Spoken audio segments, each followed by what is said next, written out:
오늘 함께 은혜 받고자 하는 말씀의 제목은 산 믿음과 죽은 믿음의 차이, 산 믿음과 죽은 믿음의 차이라는 제목으로 하나님 예비하신 은혜를 함께 나누기로 합니다. 지금까지 살아오면서 많은 영화나 드라마를 보았으리라고 생각이 되어집니다. 그 중에 기억이 남는 영화나 드라마가 있습니까? 이 영화는 혹은 이 드라마는 혹은 연극은 사람들에게 용기도 주고 잘못에 대한 경종을 울리기도 하고 동기부여도 하고 희망과 꿈을 주기도 합니다. 그런데 그러한 연극이나 영화를 촬영하려면 배우가 연기를 해야 됩니다. 그래서 이 연기는 직업입니다. 많은 사람에게 꿈과 희망과 용기를 주는 그런 좋은 역할일 수 있고 좋은 문화입니다. 그런데 우리가 생각해야 될 것 중에서 하나는 하나님 앞에서는 우리는 믿음에 있어서 연기자가 될 수 없다는 겁니다. 시대마다 하나님 앞에 연기하듯 나아가는 자들이 있었습니다. 이사야 시대에도 내 앞에 보이러 오니, 이 말을 우리말로 하면은 내 앞에 연기하러 오니로 해석할 수 있습니다. 하나님은 연기하는 것, 연출하는 것 정말로 싫어합니다. 전심의 사랑과 순종이 아니면 하나님을 기만하는, 때로는 업신여기는 가증한 일입니다. 그래서 우리는 하나님 앞에서 진솔해야 됩니다. 진정성을 가지고 하나님 앞에 나아갈 수 있어야 됩니다. 이사야 시대에는 제물로 안식일, 초하루, 집회, 성회, 절기를 앞세워서 연기자처럼 하나님 앞에 나아갔습니다. 하나님을 기만하고 속이려고 했던 것입니다. 얄팍한 그러한 연기력에 하나님께서 속지 않으십니다. 오히려 더 매맞을 일이라고 이사야를 통해서 선포하셨습니다. 예수님 시대에도 그러한 무리들이 있었습니다. 하나님과 사람 앞에서 연기하듯이 신앙생활을 하면서 잘난 체하는 사람들이 있었습니다. 그래서 그들을 향해서 예수님이 평토장한 무덤과 같다. 땅 속으로 매장해가지고 평평하게 무덤을 만드는 것을 평토장이라고 하는데, 평토장한 그 무덤, 시체와 다를 바 없다. 걸어다니고 활동하고 종교행위를 하지만 땅속에 묻힌 무덤과 다를 바가 없다. 이처럼 신앙은 연기, 연출로 되어지지 않습니다. 중심을 보시는 하나님께서 그 마음과 태도를 보십니다. 태도가 이루어지기 전에 마음의 동기를 살펴봐야 됩니다. 내가 왜 예배를 하는가? 내가 왜 드리는가? 내가 왜 헌신하는가? 내가 왜 봉사하는가? 왜 내가 전도하는가? 하나님을 사랑하는 까닭에 해야 될 것을 하고 하지 말아야 될 것을 하지 않는 것, 그것을 하나님이 원하십니다. 그렇지 않으면 마음에 없는데 억지로 마지못해 의무감 때문에 혹은 사람들 앞에 인정받으려고 하는 행위들은 연기요 연출입니다.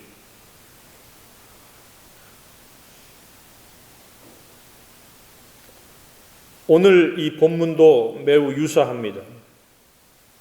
믿음이 있다고 말하면서 또 하나님을 안다고 말하면서 구체적으로 행함이 없었습니다. 믿음도 있고 하나님도 아는데 죽었다는 믿음은 충격적인 지적이 아닐 수 없습니다. 야고보 목사는 예루살렘 교회의 초대 목사였습니다. 아마도 교인 중에서 그러한 죽은 믿음의 사람들이 더러 있었던 것 같습니다. 이것은 회담 서신이기 때문에 성도들로 하여금 이렇게 돌려서 읽을 수 있는 그런 서신입니다. 초대 목회를 했던 야고보 목사가 그 시대의 사람들에게 읽도록 했던 이 메시지는 오늘날에도 동일한 우리가 진중하게 받아야 될 말씀인 줄로 믿습니다. 자, 그러면 누가 무엇 때문에 죽은 사람의 믿음을 갖게 됩니까? 오늘 그것을 극명하게 대조해서 보여주고 있습니다. 첫 번째는 욕심의 지배 아래서, 옛사람의 지배 아래서 벗어나지 못한 채 믿음 생활하는 사람이 죽은 믿음의 사람이다. 우리의 마음에 욕심이 부인되고 처리되지 않으면 그는 모양은, 행위는 신앙인처럼 보일지라도 하나님 보시기에는 죽은 믿음의 사람이라는 사실입니다. 많은 경우에 열길 물속 긴 나라도 한 길 사람 속은 모르기 때문에 그가 욕심으로 하는지 하나님을 사랑하는 까닭이 하는지는 모릅니다. 그러나 하나님은 아십니다. 뿐만 아니라 그 표식으로도 욕심이 있으면 행함이 없습니다. 자기 욕심을 채우기에 급급하기 때문에 행함의 믿음, 사랑을 행하는 믿음을 표출할 수가 없습니다. 따라서 욕심은 날마다 부인되어져야 되고 그 욕심은 십자가에 못 박혀야 합니다. 악한 생각들, 악한 정욕, 육신의 정욕, 안목의 정욕, 이생의 자랑, 교만, 불순종 이런 것들의 마음은 항상 십자가에 못 박혀 죽음에 넘기워져야 됩니다. 그렇지 않고 속은 온갖 악한 생각, 욕심, 정욕으로 자랑으로 가득 차 있으면서 신앙생활 하려고 하면 모든 동기가 인정받으려고 하고 남들보다 우월감을 가지려고 하는 졸렬한 연기에 불과한 겁니다. 예수님 당시에는 그들을 바리새인이라고 말씀하셨고 그들에게 화 있을진저라고 예수님이 매우 강한 어조로 그들을 꾸짖었습니다. 두 번째 죽은 믿음은 내면 세계의 진리가 내면화되지 아니하고 또 내면화를 꾀하는 그러한 시도조차 이루어지지 않는 사람들이 죽은 믿음의 사람들입니다. 쉽게 이야기하면 경건에 이르는 훈련을 기피하고 소홀히 하고 무시해버리는 사람들은 성경에 대한 지식이 풍부할지라도 그는 죽은 믿음의 사람입니다. 그래서 모든 성도는 날마다 자기를 부인하는 것과 자기 십자가를 지는 가장 중요한 선택을 해서 십자가 주인공이신 예수 그리스도, 말씀으로 계신 그 예수 그리스도를 닮기 위해서 말씀을 사랑하고 말씀과 능동적인 접촉이 이루어져야 됩니다. 이것이 경건에 이르는 훈련입니다. 그렇게 돼서 진리가 내면화를 이루게 될 때 우리는 하나님이 원하시는 산 믿음의 사람이 될 수 있습니다. 자, 세 번째 죽은 믿음은 어떤 행태로 드러납니까? 인간관계에서 사람을 있는 그대로 존중하지 못합니다. 가진 자와 없는 자, 부자와 가난한 자를 차별합니다. 죽은 믿음의 표식입니다. 그러니까 모든 사람은 법 앞에 평등한데 죽은 믿음의 사람은 평등하게 대하지 않습니다. 있는 사람 앞에서는 굽실거리고 없는 사람은 갑질을 합니다. 업신여깁니다. 네 번째, 죽은 믿음은 말로 때우기만 합니다. 형편이 어려운 지체들을 보아도 눈 하나 깜빡하지 않습니다. 말로만 다 때웁니다. 야, 너 뭐 사 먹어라. 더 없게 하라. 평안히 가라. 전형적인 죽은 믿음의 표식입니다. 그러면서 야고보 목사는 아브라함의 예를 듣고 기생 라합의 예를 듭니다. 아브라함이 하나님을 믿기만 한 것이 아니라 아들을 드리라고 했을 때 순종의 행함이 있었다. 믿음은 순종의 행함으로 완성되어진다. 라합도 자기 목숨이 위태로운데도 불구하고 자기 민족을 포기하고 잘못된 자기가 속한 나라 공동체를 포기하고 새롭게 도래될 그 나라를 선택한 겁니다. 포기만 한 것이 아니라 기꺼이 선택을 한 겁니다. 이것이 믿음이라고 지금 예문을 제공해 주고 있습니다. 그런데 죽은 믿음의 사람들은 행함이 없습니다. 믿는다라고 하는 것이 전부로 삼고 그것으로 나머지는 다 통한다. 그러나 행함이 있어야 돼요.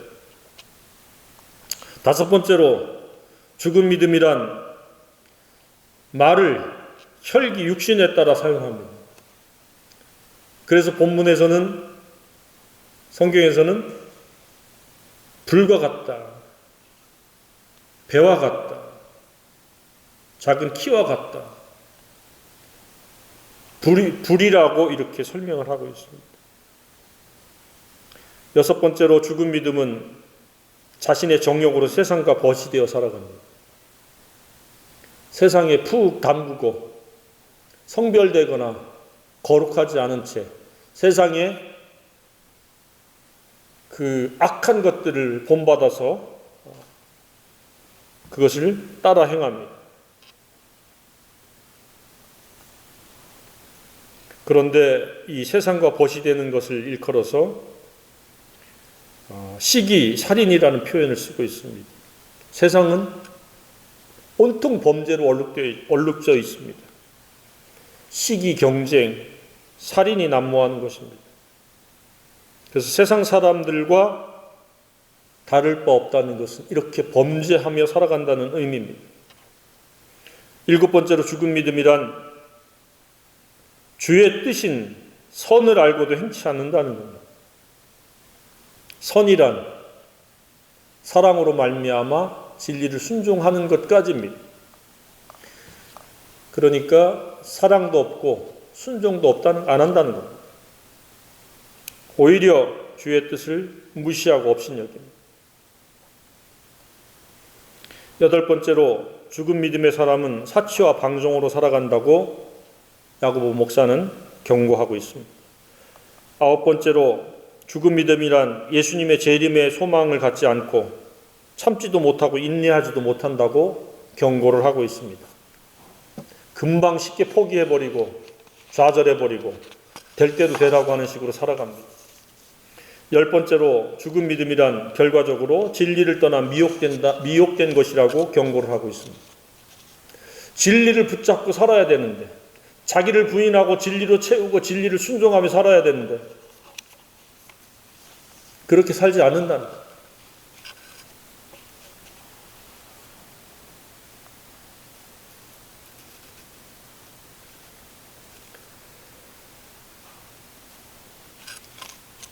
그러면 산 믿음의 사람은 무엇입니까?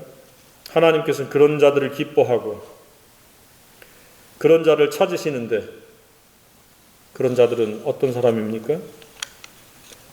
죽은 믿음과 정반대의 삶의 행태를 띠는 사람들입니다.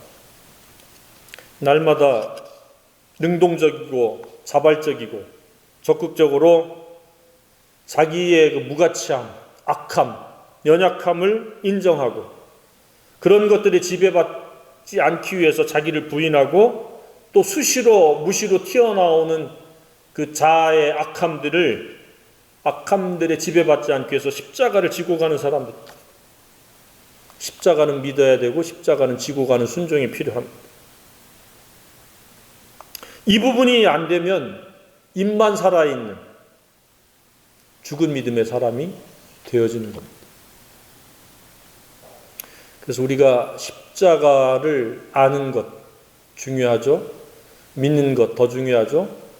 그리고 그 다음 단계는 날마다 십자가를 지는 순종의 중요성. 이것이 실제가 되어야 합니다. 그래야만이 십자가를 지신 예수 그리스도를 말씀을 통해서 닮을 수가 있고 십자가의 품격이 삶으로 현현되어지고 재현되어질 수 있습니다. 하나님이 원하시는 게 그겁니다. 따라서 두 번째로 산믿음이란 진리에 의한 경건에 이르는 훈련을 통해서 경건의 능력을 갖추고 살아가는 겁니다. 그러니까 그 사람을 지배하는 것은 옛사람 악한 정욕이 아니라 악한 생각이 아니라 진리가 그 사람을 인도해 가는 겁니다. 진리를 순종하고 진리를 거스리는 불의한 것에 대해서는 단호하게 거부하는 겁니다.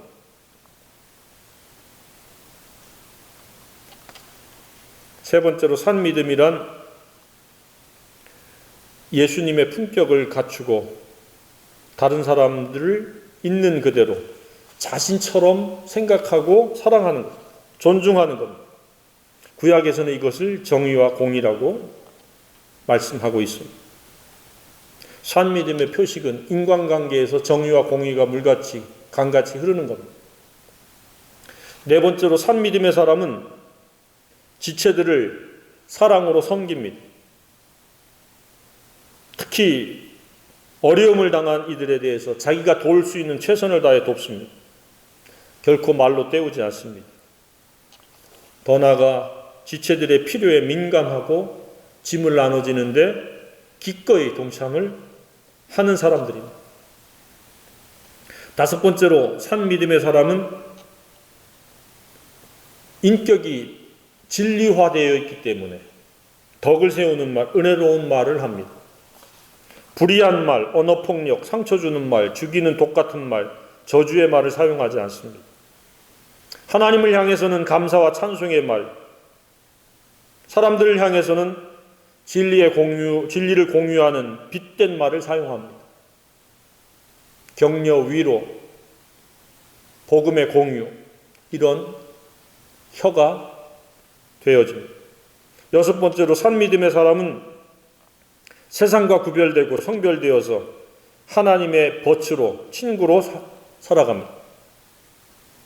하나님과 친구가 되려고 하면 우리의 악한 생각, 정욕 이것을 가지고는 하나님과 동행할 수 없습니다. 하나님 거룩하시기 때문에 우리도 거룩해야 하나님과 벗이 되고 동행할 수 있어요. 산믿음의 사람은 하나님과 동행하기 위해서 날마다 그런 더러움, 악함, 육신의 생각들을 날마다 부인하고 십자가에 못 박습니다. 일곱 번째로 산믿음의 사람은 주님의 뜻을 알고 기쁘게 그 뜻을 순종합니다. 하나님의 그 선하심을 맛보아 알면서 그 선함이 삶으로 재현되어지도록 하는 겁니다. 그 선이란 최고의 법, 곧 이웃을 자기 몸처럼 사랑하는 것, 그것을 실천하는 것이 종합적으로 선인 겁니다. 좋은 겁니다. 이것을 알고 기쁘게 하는 것이고 내가 사는 장소를 결정하는 것, 인도받는 것, 내가 직업을 선택하는 것, 이것도 선을 위해서 결정한다는 것, 인도를 받는다는 것. 그래서 내가 사는 장소는 선을 위해서 사랑을 효과적으로 생산적으로 복음을 효과적으로 생산적으로 전하기 위해서 사는 장소를 결정하고 직업을 선택한다는 이야기입니다. 그런데 죽은 믿음의 사람은 정반대로 자기 이익을 위해서 직업을 선택하고 사는 장소를 결정한다는 거예요. 지금 살고 있는 장소가 왜 결정되었습니까? 지금 하고 있는 일이 왜 하고 있습니까? 그것이 선과 연결되어 있고 선의 동기가 아니면 우리는 이익을 따라서 결정한 악한 것입니다. 죽은 믿음입니다. 이익 그리고 자랑 때문이라면 그것은 죽은 믿음의 사람입니다. 주님의 뜻, 곧 선을 위한 것이라면 산 믿음의 사람입니다. 산 믿음으로 살기를 주님의 이름으로 축복합니다. 앞으로도 그렇습니다. 나는 왜 이곳에 살아야 하는가? 나는 왜 이 일을 해야 하는가? 그것이 나의 이익과 나의 자랑을 위한 것인가? 아니면 주님의 뜻인 선을 행하기 위함인가? 이 부분이 바르게 확립되어지고 시작되어지지 않으면 그것이 시행착오요. 그것이 자신에게 불행과 고통을 가져다 주는 이유인 것을 우리가 깨달아야 됩니다. 여덟 번째로 산 믿음이란 무엇입니까? 자족하고 분수 생활을 하고 성령의 인도하심으로 살아갑니다. 더 이상 임의로 자기 생각대로 자기 멋대로 살지 않습니다. 성령님께서 하라는 것은 하고 하지 말라는 것을 하지 않는 게 산 믿음의 표식입니다. 아홉 번째로 산 믿음은 무엇입니까? 예수님의 재림을 소망하며 어떤 고난이 와도 어떤 어려움이 닥쳐도 길이 참고 인내합니다. 잘 견딥니다. 한결같이 신실합니다. 요동치는 배와 같지 않고 흔들리지 않고 굳건합니다.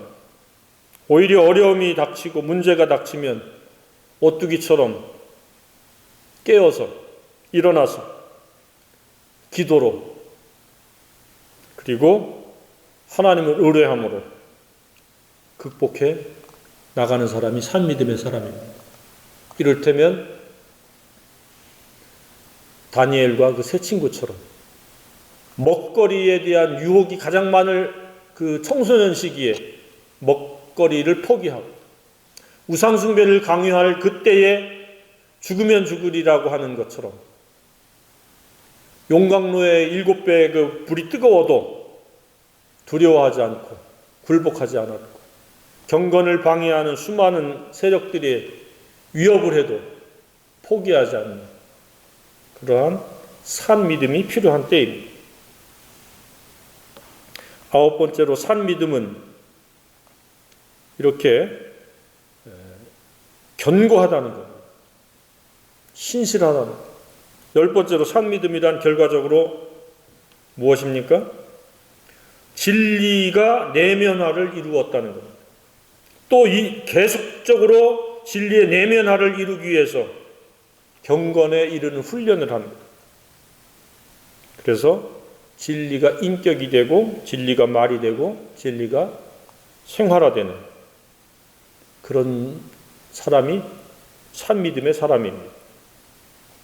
그러니까 진리에 의한 진리를 위한 삶이 되어지는 것이 산 믿음이라는 겁니다.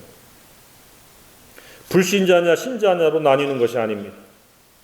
산 믿음으로 사는 성도냐 죽은 믿음으로 사는 사람이 양과 염소도 마찬가지입니다. 겉모습은 대등소이합니다. 비슷합니다. 양도 뿔 달린 양들이 있습니다. 그래서 그런 양과 염소를 보면 멀리서 보면 구분이 안 됩니다. 그런데 내용에 있어서는 행함에 있어서는 정반대입니다. 하나는 영생에 하나는 영벌에 들어간다고 예수님이 말씀하셨습니다. 차이는 무엇입니까? 사랑의 순종 여부입니다. 나는 지금까지 어디에 속해 있는가? 모습은 양과 염소인데 내용은 전혀 다른 사람인가? 하나님께서는 죽은 믿음의 사람이 산 믿음의 사람인 것처럼 연기하는 것을 원하지 않습니다. 그래서 하나님은 가증하다고 말씀을 하고 있습니다. 우리는 하나님 앞에서 연기자가 되서는 안 됩니다. 순종자들이 되어야 마땅합니다. 직업 선택이 그러하고 하루의 시간 사용이 그러하고 모든 인간관계가 그러하고 모든 주어질 미래도 산 믿음의 사람으로서 미래를 열어가야 될 줄로 생각합니다. 이것을 성경에서는 거룩한 산 제물의 영적 예배자라고 이렇게 말씀을 하고 있습니다. 모양뿐인 입만 살아있는 자는 하나님을 기쁘시게 할 수 없고 또 하나님을 기쁘시게 하지 못할 뿐만 아니라 본인은 행복할 수도 없습니다.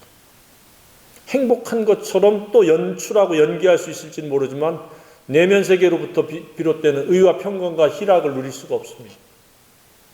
하나님은 산 믿음을 통해서 하나님과 동행하면서 하나님께서 주시는 의와 평강과 희락을 누리기를 원하십니다. 그리고 그것을 또 누군가와 공유하고 또 누군가와 나누기를 원하시는 겁니다. 야고보서 말씀을 주의 깊게 묵상함으로 하나님이 원하시는 행함이 있는 산 믿음의 사람이 되어지기를 주님의 이름으로 축복합니다.